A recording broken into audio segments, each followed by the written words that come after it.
الحمد لله رب العالمين والصلاة والسلام على سيد المرسلين أما بعد فأعوذ بالله من الشيطان الرجيم بسم الله الرحمن الرحيم إن الله وملائكته يصلون على النبي يا أيها الذين آمنوا صلوا عليه وسلموا تسليما اللهم صل على سيدنا محمد وعلى آل سيدنا محمد وبارك وسلم والعصر إن الإنسان لفي خسر صدق اللہ العظیم۔ اللہ پاک جل شانہ قرآن مجید کے اندر ارشاد فرما رہا ہے والعصر، زمانے کی قسم، ان الانسان لفی خسر، بے شک جو انسان ہے خسارے میں ہے، نقصان میں ہے۔ اللہ والو 2023 گزر گیا اور آج 2024 کی پہلی صبح، پہلا دن ہمیں نصیب ہوا۔ اللہ کا کروڑا احسان ہے کہ صحت کے ساتھ، خیر و عافیت کے ساتھ ہم اٹھے ہیں، اللہ کی حمد کی ہے، نماز پڑھی ہے اور جہاں تک ممکن ہوا نیک کام سے اپنے دن کا آغاز کیا اور صبح کا بھی آغاز اللہ کے ذکر سے کیا۔ 2023 جیسے تیسے گزرا، اس کے متعلق محاسبہ کرنے کی جو ہے وہ گھڑی کل شب تھی۔ جن خوش نصیبوں کو اللہ نے توفیق عطا فرمائی، انہوں نے تو کل رات محاسبہ کیا اپنے نفس کا، اپنی کوتاہیوں کا، جو بھی معاملہ 2023 میں ان کے ساتھ ہوئے، آیا ہم نے کتنا اللہ کو راضی کیا، کتنا اللہ کو ناراض کیا۔ اسی طرح زندگی کی اس سفر میں کئی ہمارے اپنے ہم سے بچھڑ گئے، ان کا وقت آ گیا، حکم آ گیا، اجل آ گئی اور وہ اللہ کو پیارے ہو گئے اور اپنی فانی زندگی سے ابدی زندگی کی طرف لوٹ گئے۔ اللہ والو، مختصر کروں کہ ہم سب جانتے ہیں کہ ہم نے کیا کرنا ہے، ہمارا مقصد پیدائش کیا ہے اور ہم کیا کر رہے ہیں، یہ بھی بخوبی ہمیں معلوم ہے۔ اللہ کو راضی کرنے والے اعمال کون سے ہیں، اللہ کو ناراض کرنے والے اعمال کون سے ہیں، ہمیں یہ بھی معلوم ہے۔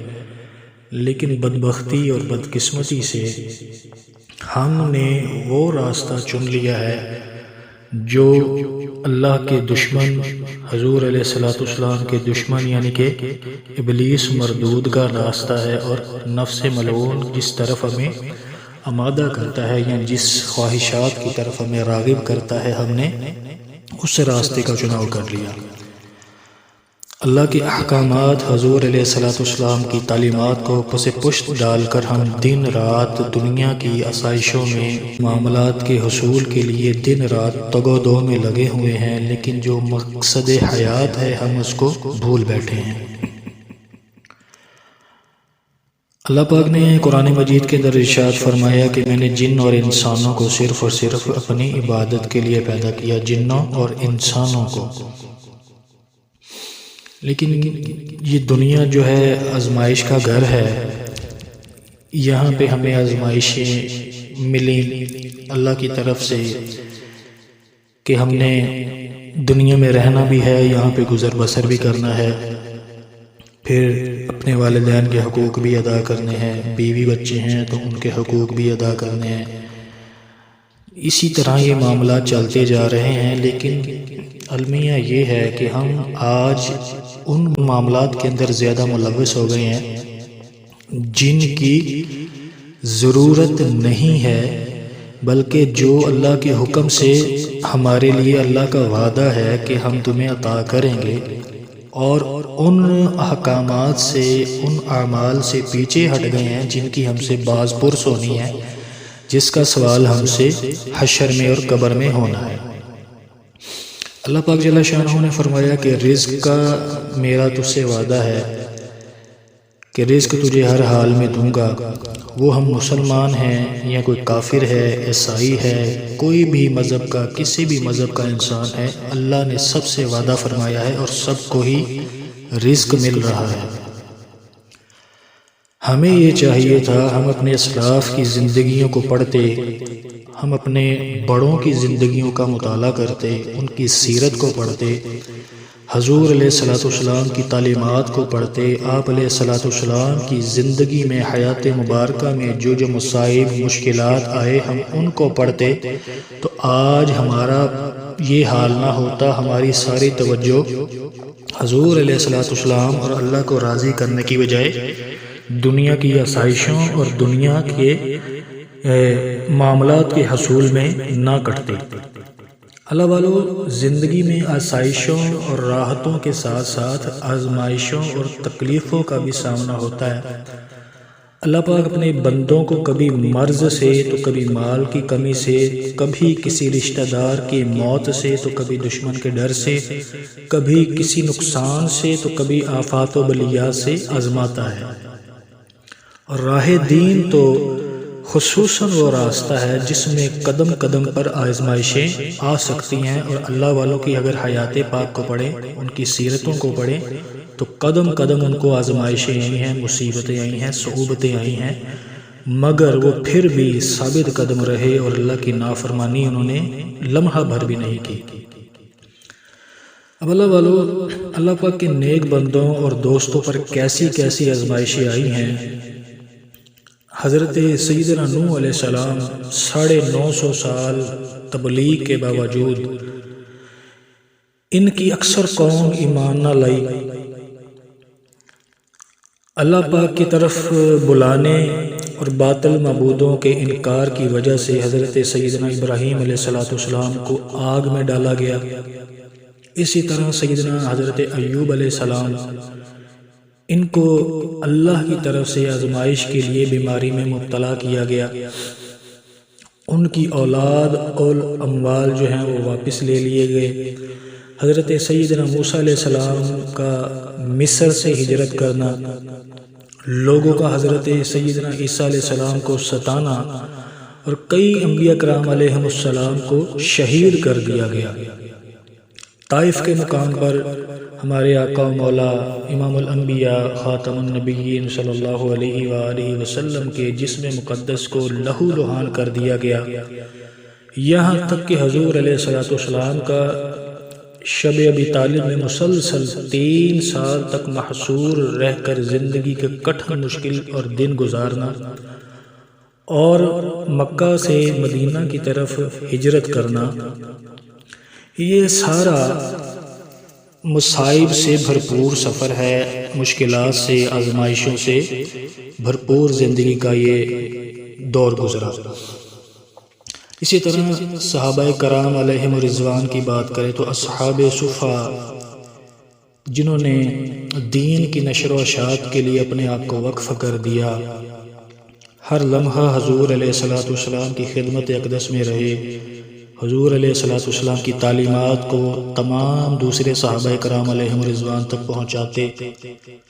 اسی طرح اللہ والو، حضور علیہ السلام کا مبارک گھرانہ، اہل بیت اطہار، بالخصوص شہدائے کربلا اور اسیران کربلا پر جو مصیبتوں کے پہاڑ ٹوٹے یا جو ان کے اوپر آزمائشیں آئیں اللہ کی راہ میں چلنے سے، اللہ والو، ان تمام مصائب اور تکالیف کے باوجود ان ہستیوں کے پائے استقلال میں ذرہ برابر بھی فرق نہ آیا، کوئی استقامت کے اندر فرق نہ آیا، نہ ڈگمگائے، نہ راہ حق سے یہ پیچھے ہٹے۔ اللہ والو، ان مبارک ہستیوں نے کلمہ حق کو بلند کیے رکھا اور مصیبتوں پر صبر کے پہاڑ بنے رہے۔ 10 محرم الحرام 61 ہجری جمعۃ المبارک کے دن میدان کربلا میں نواسہ رسول سیدنا امام حسن کے بھائی سیدنا امام حسین رضی اللہ تعالی عنہ اور آپ رضی اللہ تعالی عنہ کے رفقا، اللہ والوں ان کے جسموں پر تیروں، تلواروں اور نیزوں کے برسنے کی جو داستان ہے، میدان کربلا میں اہل بیت اطہار کے خاندان علی شان کے نوجوانوں اور بچوں کی جو شہادتیں ہوئی ہیں، شہدائے کرام کے سر معاذاللہ نیزوں پہ بلند ہوئے، یزیدی درندوں کی درندگی اور ان کے مقابلے میں ان پاکیزہ ہستیوں کے راہ حق میں آنے والی تکالیف پر صبر کو جب آسمان نے دیکھا تو اس سے خون برس پڑا، اور 7 دنوں تک یہ سلسلہ مسلسل جاری رہا۔ بیت المقدس کی سرزمین کا جو بھی پتھر اٹھایا جاتا تو اس کے نیچے سے بھی تازہ خون پایا جاتا۔ اللہ والو یاد رہے، یہ آزمائشیں اور مصیبتیں انسان پر اس کی دین داری کے مطابق آتی ہیں۔ جو دین میں جتنا زیادہ پختہ ہوگا اس پر آنے والی آزمائشیں بھی اتنی ہی بڑی ہوں گی۔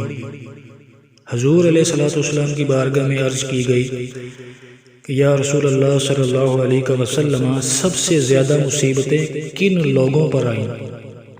میرے کملی والے حبیب علیہ السلام نے ارشاد فرمایا کہ انبیاء کرام علیہم السلام پر، پھر ان کے بعد جو لوگ بہتر ہیں، پھر ان کے بعد جو بہتر ہیں، بندے کو اپنی دین داری کے اعتبار سے مصیبت میں مبتلا کیا جاتا ہے۔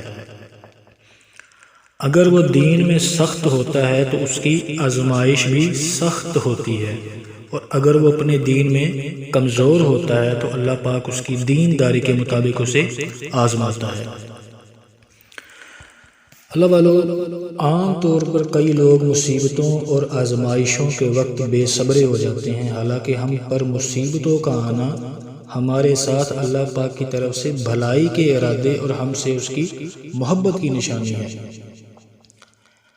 اگر اللہ پاک کی رضا کے لیے ہم نے مصیبت پر صبر کیا تو وہ آزمائش قیامت کے دن ہمارے چہرے کو روشن کرے گی۔ حضور علیہ السلام نے ارشاد فرمایا، اللہ پاک جس کے ساتھ بھلائی کا ارادہ فرماتا ہے اسے مصیبت میں مبتلا فرما دیتا ہے۔ پھر ایک اور جگہ اللہ پاک کے حبیب علیہ السلام نے ارشاد فرمایا، اللہ پاک جب کسی بندے سے محبت فرماتا ہے یا اسے اپنا دوست بنانے کا ارادہ فرماتا ہے تو اس پر آزمائشوں کی بارش فرما دیتا ہے۔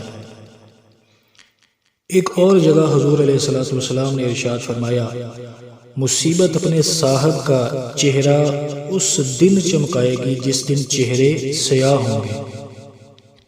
اللہ والو، قرآن پاک کے اندر 70 سے زائد مقامات پر صبر کا ذکر فرمایا گیا اور اکثر درجات و بھلائیوں کو اسی کی طرف منسوب کیا گیا اور اس کا پھل قرار دیا گیا۔ اے ایمان والو، جب تم پہ کوئی مصیبت آ جائے تو نماز اور صبر سے کیا کرو؟ مدد حاصل کرو۔ اللہ والو، صبر کے فضائل پر 10 روایات مختصر ملاحظہ کیجئے۔ اللہ کے حبیب علیہ السلام نے فرمایا کہ صبر جنت کے خزانوں میں سے ایک خزانہ ہے۔ ایک اور مقام پر ارشاد فرمایا، صبر ایمان کا ستون ہے۔ بندے کو صبر سے بہتر اور وسیع کوئی چیز نہیں دی گئی۔ صبر افضل ترین عمل ہے۔ صبر بھلائیوں کے خزانوں میں سے ایک خزانہ ہے۔ بینائی چلی جانے پر صبر کرنے کی جزا جنت ہے۔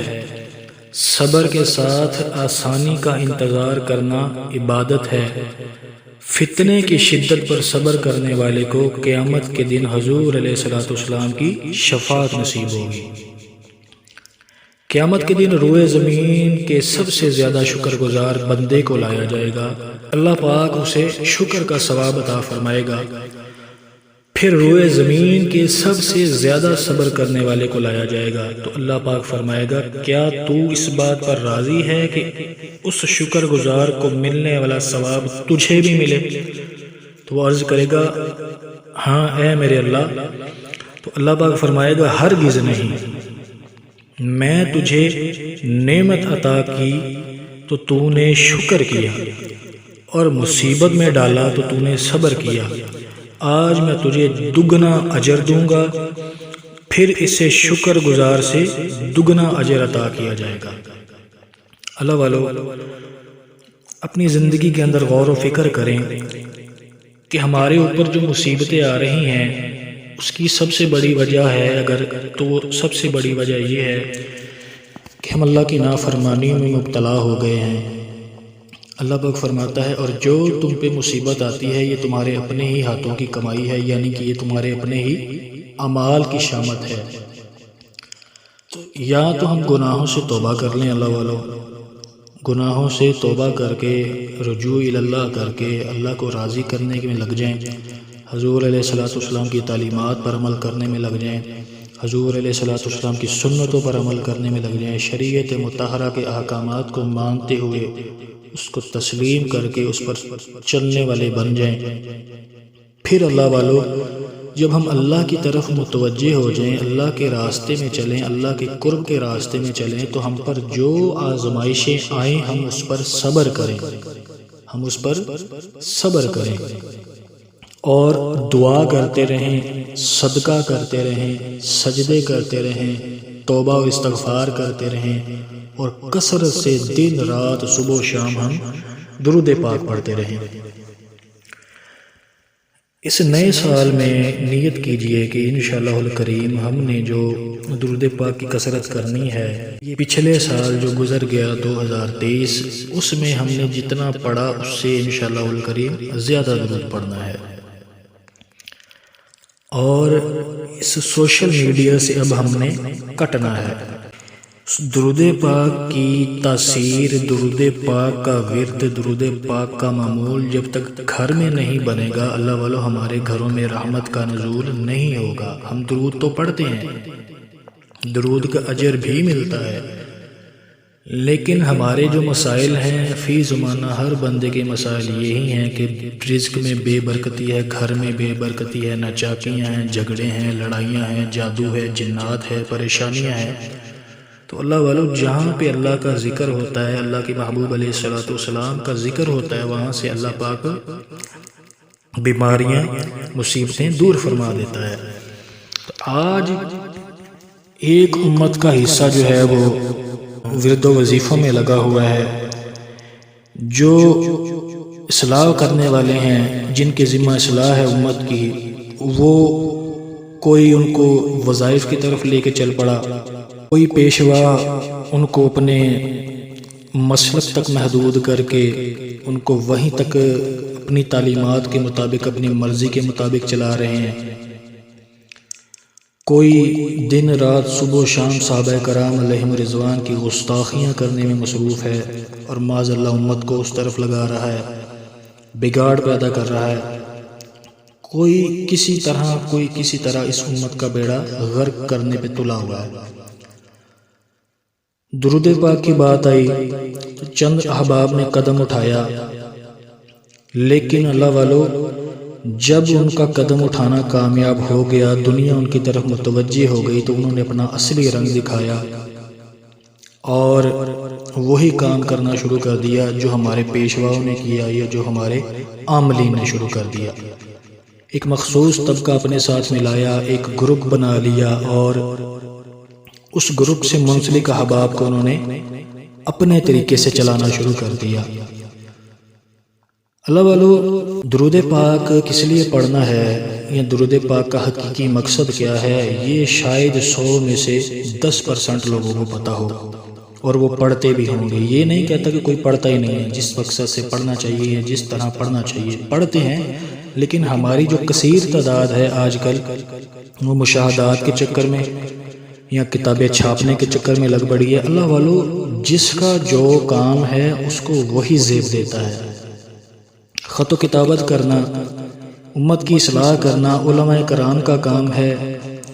علماء کرام کی خدمات کو دیکھیں، انہوں نے اپنے دور کے اندر ہمارے لیے اتنی محنتیں کی ہیں، اور آج کثیر تعداد کے اندر ان کی کتب موجود ہیں جن سے شاید کوئی شاد و نادر ہے وہ لوگ استفادہ حاصل کرتے ہیں۔ جبکہ ایک طبقہ اب ایسا اٹھا کہ انہوں نے انہی علماء کرام کی محنت پہ پانی پھیرنے کے لیے ان کی کتب کو اٹھایا، ان کی کتب سے وہ سیغے نکالے، ان کی کتب سے اپنی ضرورت کے مطابق باتیں نکالی اور ان کو چھاپنا شروع کر دیا۔ اللہ والو چھاپنے کی تو ضرورت ہی نہیں ہے۔ جو کثیر تعداد میں ہمارے اکابرین، ہمارے مشائخان اعظام محنت کر کے گئے ہیں، ان کی کتب چھپی ہوئی ہیں، ضرورت ہے کہ ہم ان کی کتب سے استفادہ حاصل کریں، نہ کہ یہ لوگ اب اس فن کی طرف آ گئے اور اس طرف ان کا رجحان بن گیا۔ انہوں نے کتب لکھیں اور چھپوائی گئیں ہماری اصلاح کے لیے، آج یہ ان کی کتب سے چیزیں چرا کے ہم تک پہنچا رہے ہیں، تو ان کا ذریعہ کیا ہے، ان کا مقصد کیا ہے؟ پیسہ کمانا ہے۔ درود پاک جیسے مقدس کام کو انہوں نے پیسہ کمانے کا ڈھنگ بنا لیا۔ اب جس عامل کا کام ہے کہ وہ عملیات کرے، اس عامل نے یہ تماشا بنا لیا ہے کہ وہ اب پیر بن گیا ہے ساتھ ہی، اور لوگوں کو وظیفے دینے کے ساتھ ساتھ مرید کرنا شروع کر دیا۔ ہی جن روحانی پیشواؤں کا کام تھا کہ وہ لوگوں کی اصلاح کریں، ان کی روحانیت میں یعنی کہ جو سفر ہے ان کا روحانیت کا، اس کو طے کروائیں، انہوں نے عملیات کی طرف جو ہے نا وہ رخ کر لیا۔ ہر ایک چیز اب گڈ مڈ ہو گئی ہے، کوئی سمجھ نہیں آ رہی انسان کو کہ انسان جائے تو جائے کدھر۔ ہر ایک بندہ اپنی سوچ کے مطابق اور اپنی آسانی کے مطابق اور اپنے تک محدود رکھنے کے لیے اس امت کو چلا رہا ہے اور اس کا بیڑا غرق کر رہا ہے۔ ہونا یہ چاہیے تھا کہ ہمارے اکابرین نے جو کتابیں لکھی ہیں، جو محنت ہم پہ وہ کر کے گئے ہیں، ہم ان کو پڑھتے، کی کتاب سے استفادہ حاصل کرتے، وہاں سے مطالعہ کرتے۔ ان نے کیا کیا کہ پیسہ کمانے کے لیے ایک نیا شوشہ چھوڑ دیا کہ جی آپ ہمیں درود پاک کے مشاہدات بتائیں، ہم آپ کے مشاہدات کو چھاپیں گے، پھر وہ سیل ہوں گے، لوگ زیادہ درود پاک پڑھیں گے۔ اللہ والے جو کامل ترین اولیاء کرام، جو کامل علماء دن رات صبح و شام محنت کر گئے، جن کی شریعت کے اندر عمل کرنے میں کوئی کمی نہیں آئی، سنت کے اوپر عمل کرنے میں کوئی کمی نہیں آئی، تم نے لوگوں کو ان کی کتب سے دور کر دیا ہے، ان کی تعلیمات سے دور کر دیا ہے۔ تیرے مشاہدے کس کام کے؟ میرے پاس لاکھوں ایسے میسیجز ہیں، میرے پاس لاکھوں ایسے لوگ موجود ہیں، ہم نے اتنا درود پڑھا ہے، ہمیں تو کوئی مشاہدہ نہیں ہوا، ہم نے اتنا درود پڑھا ہے، ہمارا تو کوئی کام ہی نہیں ہوا۔ یہ سب وہ لوگ ذمہ دار ہیں جن لوگوں نے اس امت کو اس راہ پہ چلایا ہے کہ مشاہدے اور کرامتیں اور منتیں مانو بس۔ اللہ والے قرآن پاک ہماری ہدایت کے لیے نازل ہوا، ہماری اصلاح کے لیے نازل ہوا، اور یہاں تک کہ جو ہمارے اندر کا نافرمان ہے تو وہ سابقہ امت کے جو اس میں اللہ پاک نے حال احوال ذکر فرمائے ہیں، اس کو دیکھ کے اسے عبرت حاصل کرے۔ قرآن پاک تو اس لیے نازل ہوا، یہ قرآن پاک اس لیے نازل ہوا کہ قرآن پاک کی ہم تلاوت کریں اور اللہ پاک ہم پر رحمت کا نزول فرمائے۔ ہم قرآن پاک کو اٹھا کے چلوں کی طرف لے گئے، وظائف کی طرف لے گئے۔ پہلی بات، درود پاک کا مقصد کیا ہے؟ درود پاک کا مقصد یہ ہے کہ اللہ والو، اللہ کے احسان عظیم کا ہم شکر ادا کرنے کے لیے درود پڑھیں۔ وہ احسان عظیم کیا ہے؟ وہ احسان عظیم حضور علیہ السلام کی مبارک ذات ہے۔ وَأَمَّا بِنِعْمَةِ رَبِّكَ فَحَدِّثْ، کہ میں نے جو تمہیں نعمت عطا کی ہے اس کا خوب چرچا کرو، اس کا خوب ذکر کرو۔ ہم نے کیا کیا ہے؟ اس نعمت کا ذکر کرنے کی بجائے، اس کا شکر کرنے کی بجائے، اسی نعمت کو اپنا جو ہے وہ کمانے کا ذریعہ بنا لیا کہ تم درود پڑھو اور مشاہدے بتاؤ، منتیں مانو، تمہیں یہ بھی مل جائے گا، تمہیں وہ بھی مل جائے گا، تمہارا یہ کام ہو جائے گا، تمہارا وہ کام ہو جائے گا۔ سیدنا حضرت ابی بن کعب رضی اللہ تعالی عنہ فرماتے ہیں کہ یا رسول اللہ صلی اللہ علیہ وسلم، میں آپ پر کتنا درود پاک پڑھوں، میں آپ پر کتنا درود پاک پڑھوں؟ یہ دو طرح کی روایتیں ہیں۔ ایک میں دعا کا ذکر ہے کہ دعا میں کیا پڑھوں، کتنا دیر وظائف پڑھوں یا کتنا دیر درود پڑھوں۔ سیدنا ابی بن کعب رضی اللہ تعالیٰ عنہ نے عرض کی، یا رسول اللہ صلی اللہ علیہ وسلم، میں آپ پر دن رات صبح و شام ہر لمحہ درود پڑھوں گا۔ تو آپ علیہ الصلوۃ والسلام نے کیا ارشاد فرمایا؟ اللہ والو، آج کے دور کا جو ہمارا سب سے زیادہ اور بڑا مسئلہ ہے وہ یہی ہے کہ ہر گھر میں مسئلے مسائل ہیں، ہر گھر میں تنگی ہے، بے برکتی ہے، مسائل ہیں، طرح طرح کی ہم مصیبتوں میں مبتلا ہیں۔ تو جب ہمیں گارنٹی مل گئی ہے، بتانے والے حضور علیہ الصلوۃ والسلام ہیں، پوچھنے والے صحابی رسول ہیں کہ دن رات میں درود پڑھوں گا، حضور علیہ الصلوۃ والسلام نے فرمایا پھر یہ تیرے غموں کو دور کرنے کے لیے کافی ہے۔ پھر ہم منت مان کر پڑھیں تو کیا معاذ اللہ پھر ہمیں حضور علیہ الصلوۃ والسلام کے فرمان پر یقین نہیں ہے؟ حضور علیہ الصلوۃ والسلام نے فرمایا کہ جو شخص 3 مرتبہ صبح اور 3 مرتبہ شام میرے اوپر محبت، ذوق اور شوق سے درود پاک پڑھے تو اللہ پاک نے وعدہ فرمایا ہے کہ میں اس کے اس دن اور رات کے گناہ بخش دوں گا۔ اب اس کے دن اور رات کے گناہ بخشے گئے تو اللہ والو ہمارے اوپر جو نحوستیں ہیں یا مصیبتیں ہیں ان کی وجہ ہی ہمارے گناہ ہیں۔ جب وہ گناہ ہی بخشے گئے، جب وہ گناہ ہی معاف ہو گئے تو کیا ہم پہ کوئی مصیبت اور کوئی ہم پہ پریشانی باقی رہے گی؟ ہم نے تو درود اس لیے پڑھنا تھا کہ ہمیں حضور علیہ الصلوۃ والسلام کا قرب مل جائے، وہ تڑپ مل جائے جو صحابہ کرام علیہم رضوان کے سینوں میں تھی، ان کی حیات میں تھی۔ ایک صحابی رسول صلی اللہ علیہ وآلہ وسلم عرض کرتے ہیں کہ یا رسول اللہ صلی اللہ علیہ وآلہ وسلم کہ میں جنت میں تو چلا گیا لیکن جنت میں جا کے بھی آپ سے ملاقات نہ ہو سکی، آپ کا دیدار نہ ہو سکا، تو میں کیا کروں گا؟ ہماری فکر تو یہ ہونی چاہیے، جبکہ ہماری فکریں یہ ہو گئی ہیں کہ بھائی 1.25 لاکھ پڑھوں گا تو کیا میرا کام بن جائے گا یا نہیں بنے گا۔ میرے پاس کثیر تعداد میں یہ میسیجز آتے ہیں، کثیر تعداد میں لوگ یہ پوچھتے ہیں کون سا درود پڑھتے ہیں۔ میں جب بتاتا ہوں کہ ہم یہ پڑھتے ہیں تو جی آپ کو کوئی معجزہ آپ نے دیکھا ہے، آپ نے کوئی کرامت دیکھی ہے؟ اللہ والو کس طرف چل پڑے۔ اتنا ذہن ہم نے ان کا جو ہے بدل دیا ہے کہ ہمیں یہی نہیں پتہ کہ حضور علیہ الصلوۃ والسلام کے ہم پر احسانات کتنے ہیں۔ ہمارے لیے دن رات حضور علیہ الصلوۃ والسلام نے گریہ زاری فرمائی ہے، ہمارے ہی لیے ہماری بخشش کے لیے ساری رات حضور علیہ الصلوۃ والسلام نے قیام میں گزاری ہے۔ دنیا میں تشریف لائے ہیں تو اپنی امت کی فکر ہے، معراج شریف پہ تشریف لے کے گئے ہیں تو اپنی امت کی فکر ہے، وصال ظاہری فرمایا ہے تو اپنی امت کی فکر ہے۔ اور ہماری فکر کیا ہے کہ کیا اس سے کوئی مشاہدہ اگر میں پڑھتا ہوں تو ہوگا، کیا اس سے میرا کام ہو جائے گا؟ یا سوشل میڈیا کو کھول کے دیکھیں، کثیر تعداد کے اندر آپ کو پوسٹیں مل جائیں گی، لڑکیاں کیا لڑکے کیا، ہر ایک بندہ یہ پوسٹیں کرتا نظر آ رہا ہے، ہاں جی فلاں بندہ ہے کوئی جس نے کوئی درود پڑھا ہے اور اس کا کوئی کام بنا ہو۔ یعنی کہ ہماری دماغی حالت اتنی بگڑ چکی ہے، ہمارا ایمان اس دہانے پر آ گیا ہے۔ لیکن یہ جو پیر بنے ہوئے ہیں، یہ جو درود پاک کے ٹھیکیدار بنے ہوئے ہیں، اپنے آپ کو خادم درود کہلواتے ہیں، یہ کس طرف لے کے جا رہے ہیں؟ ان کی عقل میں آج تک بات سمائی ہی نہیں۔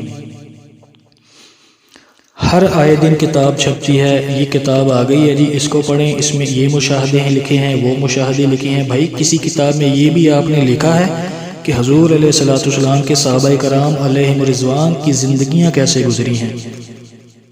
تم لوگ جو ہم سے آ کے پوچھ رہے ہو کہ کوئی درود بتائیں جس کے پڑھنے سے ہمیں وہ چیز مل جائے، وہ چیز مل جائے، تو تم نے کبھی ان کو بتایا ہے کہ صحابہ کرام علیہم رضوان کی زندگیاں کیسے گزری ہیں؟ انہوں نے حضور علیہ الصلوۃ والسلام کے موجود ہوتے حضور سے کتنا سوال کیا کہ حضور مجھے یہ چیز بتا دیں، میں اس حال میں مبتلا ہوں، میرا یہ پریشانی، میری یہ تنگی کٹ جائے۔ اللہ والو جو حضور علیہ الصلوۃ والسلام نے تعلیمات عطا فرمائی ہیں، جو حضور علیہ الصلوۃ والسلام نے اذکار عطا فرمائے ہیں، ہم نے ان کو کیا، لیکن ان کو کر کے بھی ہمارا یقین اتنا کمزور ہو گیا کہ ہم پھر بھی آج وظائف کر کے اپنے پیسہ برباد کر رہے ہیں، تعویذات لے کے پیسہ برباد کر رہے ہیں، جاہل عاملین کے ہاتھوں برباد ہو رہے ہیں، اپنی عزتیں لٹوا رہے ہیں، اپنا وقت ضائع کر رہے ہیں، لیکن ہمارا یقین وہیں کا وہیں ہے کہ درود پاک پڑھنے سے کیا ہوگا۔ اور اگر کوئی درود پڑھتا بھی ہے تو اس کا ایمان اور اس کا یقین ہی یہ ہے کہ بھائی میں نے تو پڑھنا ہی منت مان کے ہے، یا میں نے تو پڑھنا ہی معجزے کے لیے ہے۔ یہ کس طرف ہم چل پڑے؟ یہ جو لوگ اس طرف عوام کو چلا رہے ہیں، کہ انہوں نے مرنا نہیں ہے؟ کہ یہ کبھی اپنے گریبان میں جھانکتے ہیں کہ ہم خود تو کما رہے ہیں، ہم خود تو دھندا کر رہے ہیں درود پاک کے نام پر، لیکن جو امت کا ایمان بگڑ رہا ہے، امت بگڑ رہی ہے، امت دوسری راہ پہ چل رہی ہے، سچے راستے سے، سیدھے راستے سے ہٹ گئی ہے، اس امت کے جو بگاڑ پیدا کرنے کی ہم وجہ بن رہے ہیں، اس کا جواب کون دے گا؟ اللہ والو، میں ہر وقت ایک ہی بات کہتا ہوں کہ زندگی مختصر ہے، ملنا وہی ہے جو اللہ نے تمہارے نصیب میں، تمہارے مقدروں میں لکھ دیا ہے، چاہے تم لاکھ چلے کاٹو، لاکھ وظیفے پڑھو، یا جو مرضی کرو۔ بہتر یہی ہے کہ اپنا قبلہ درست کر لو اور آج اس سمت پہ آ جاؤ، آج اس راستے پہ آ جاؤ جس راستے پر چلنے سے ہم سے اللہ راضی ہو جائے گا، ہمیں حضور علیہ الصلوۃ والسلام کی رضا نصیب ہو جائے گی۔ ہمارا مقصد، جتنے بھی میرے ساتھ احباب جڑے ہیں یا جڑنا چاہتے ہیں، میں دو ٹوک اور واضح کہتا ہوں کہ اگر تو میرے ساتھ چلنا ہے تو صرف اور صرف زندگی کا ایک مقصد ہو کہ ہم نے جو بھی کرنا ہے حضور علیہ الصلوۃ والسلام کو راضی کرنے کے لیے کرنا ہے۔ ہمارے کام بنے نہ بنے، ہمیں نوکریاں ملیں نہ ملیں، ہماری مصیبتیں ٹلیں نہ ٹلیں، ہمیں کچھ نہیں پتہ، ہمیں صرف غرض ہے تو ہم نے اس راستے پہ چلنا ہے جو راستہ ہمیں حضور علیہ الصلوۃ والسلام تک لے جائے۔ اگر دائیں بائیں بھٹکیں گے اپنے معاملات کی طرف تو اسی میں پڑ جاؤ گے، اللہ والو، بننا کچھ نہیں ہے۔ ٹائم آ جانا ہے، چپ کر کے اس دنیا سے چلے جاؤ گے، لیکن اندھے جاؤ گے اور وہاں بھی جا کے اندھے رہو گے، کیونکہ حضور علیہ الصلوۃ والسلام کو جو یہاں نہ دیکھ سکا وہ وہاں بھی نہیں دیکھ سکے گا۔ یہ حقیقت بات ہے، یہ اولیاء کی آزمائی ہوئی باتیں ہیں۔ خدا را اپنے آپ کو صحیح سمت کی طرف لے کے آئیں، لوگوں کو دفع کر دیں۔ جب آپ لوگ ان کی طرف متوجہ نہیں ہوں گے تو ان کی کتابیں کون لے گا، ان کے رسالے کون پڑھے گا؟ جب آپ ایک غلط سمت پہ چل کے ان لوگوں کو سپورٹ کرتے ہو، ان کو پیسہ دیتے ہو کتابیں چھاپنے کے لیے، یا آپ کے پیسے سے عیاشی مارتے ہیں، جو اپنے گھر میں اپنے خرچے پہ دال روٹی کھاتا ہے وہ آپ کے پیسوں سے کڑائی گوشت کھاتا ہے، اپنے خرچے پہ جو سفر بسوں میں کرتا ہے آپ کے پیسوں سے وہ سفر کاروں میں کر رہا ہے۔ کچھ خدا کا خوف کریں، کچھ اللہ رسول کی جو ہے نا وہ تعلیمات کو اپنائیں، ان کے احکامات کو اپنائیں اور اس پہ عمل کرنا شروع کریں۔ تو اس 2024 کے اندر ہم نے یہ عہد کرنا ہے کہ جو ایسے لوگ ہیں ہمارے جاننے والے ہیں یا ہم ان سے وابستہ ہیں، ہم نے ان سب کو گڈ بائی کہنا ہے کہ بھائی تمہارے مشاہدے، تمہاری کتابیں مبارک ہوں، ہمیں صرف حضور چاہیے۔ ہم جس حال میں بھی رہیں گے ہم نے درود پڑھنا ہے اور اس نیت سے پڑھنا ہے کہ ہمیں حضور مل جائیں، بس۔ ہم نے کوئی منت نہیں ماننی، ہم نے کوئی کتاب نہیں پڑھنی مشاہدے کی، ہم نے کسی قسم کے مشاہدے لکھنے والے کو کچھ نہیں بتانا۔ بس یہ سوچ کے اپنا اس نئے سال کا آغاز کریں، کثرت سے ہر مہینے کوشش کریں کہ 1.25 لاکھ مرتبہ درود پاک کی نیت کریں۔ منت نہیں ماننی، نیت کرنی ہے۔ نیت کے متعلق فرمان مصطفیٰ علیہ الصلوۃ والسلام کہ انما الاعمال بالنیات، کی عمل کا جو دار و مدار ہے وہ نیت پر ہے، منت کا تو کہیں ذکر ہی نہیں آیا۔ پھر آپ نیت کریں گے تو آپ سے وہ کام اگر نہیں ہو پاتا تو آپ کو اس کا اجر ملے گا، آپ کو اس کا نیت کا بھی اجر ملے گا، منت کا اجر نہیں ملتا۔ ہم نے نیت کو چھوڑ کے منت کو پکڑ لیا، صدقے کو چھوڑ کے ہدیوں کو پکڑ لیا، دعاؤں کو چھوڑ کے دھاگے باندھنا شروع کر دیے مزاروں پہ یا چادریں چڑھانا شروع کر دی، پیروں کا کام دیکھیں، عاملین کا کام دیکھیں، سب گڈ مڈ ہوا پڑا ہے، کسی کو کوئی سمجھ نہیں آ رہی بندہ جائے تو جائے کہاں۔ اللہ والو، اس طرح ان لوگوں کے سارے کاروبار چل رہے ہیں، اس کی وجہ صرف اور صرف آپ لوگ ہیں۔ آپ لوگ ان کے پاس جاتے ہیں، ان کی باتیں مانتے ہیں، ان کے رسالے پڑھتے ہیں، ان کو مشاہدے بتاتے ہیں، حالانکہ آپ کا سراسر جو مشاہدہ ہوتا ہے، جس کے عمل میں ہی اخلاص نہیں ہے، اس کا خواب کس طرح سچا ہو گیا؟ خالص عمل سے مراد ہی یہی ہے کہ وہ عمل جو ہے صرف اور صرف اللہ کی رضا کے لیے ہو۔ آپ تو درود پڑھتے ہیں اپنے کام نکلوانے کے لیے، تو اس میں اللہ کی رضا کہاں سے آ گئی؟ جب تک اللہ ہی نہ چاہے گا تو آپ کے کام کہاں سے بن جائیں گے؟ لہٰذا اپنے اپنے معاملات درست کریں، اور جو بھی آپ کے معاملات ہیں، جن جن سے آپ کے رابطے ہیں کہ بھائی منت مانو، یا بھائی ہمیں مشاہدہ بتاؤ، یا یہ کتاب چھاپنی ہے ہمیں پیسے دو، یا یہ کتاب خرید کے پڑھو، آپ کو کوئی کہے یا وہ بندہ خود کہے، یا جو بھی معاملات ہیں، آپ اسے کہو بھائی اپنا راستہ دو، ہمیں کچھ نہیں چاہیے۔ ہم نے صرف حضور علیہ السلام کو راضی کرنے کے لیے درود و پاک پڑھنا ہے اور دن رات پڑھنا ہے۔ 2024 کے اندر ہم نے صرف اور صرف 5 کرنے ہیں، اس کے علاوہ ہم نے کوئی اور نیا کام نہیں کرنا انشاءاللہ الکریم۔ جو یہ 5 کام کرے گا اسے اللہ کی مہربانی سے سب کچھ ملے گا، لیکن نیت وہی رکھنی ہے کہ حضور علیہ السلام کو پانے کے لیے ہم نے کرنے ہیں یہ کام، اپنے مقاصد کے لیے نہیں کرنے۔ پہلا کام کیا ہے؟ آپ نے 5 وقت کی نماز پابندی سے پڑھنی ہے۔ دوسرا کام ہے کہ دن رات صبح و شام کثرت سے درود پاک پڑھنا ہے۔ دن میں مصروف ہیں، کام کاج ہیں، تو چلتے پھرتے کام کاج کرتے پڑھیں، لیکن دن کو فجر کے بعد یا عشاء کے بعد ایک وقت بنا لیں، معمول بنا لیں کہ ہم نے بیٹھ کر ادب کے ساتھ، محبت کے ساتھ، احترام کے ساتھ، یکسوئی کے ساتھ 313 مرتبہ درود پاک پڑھنا ہے۔ باقی سارا دن چلتے بیٹھتے اٹھتے کام کاج کرتے پڑھتے رہیں۔ تیسرا کام یہ ہے، اللہ والو، رات کو سونے سے پہلے ایک تسبیح ہم نے استغفار کی کرنی ہے۔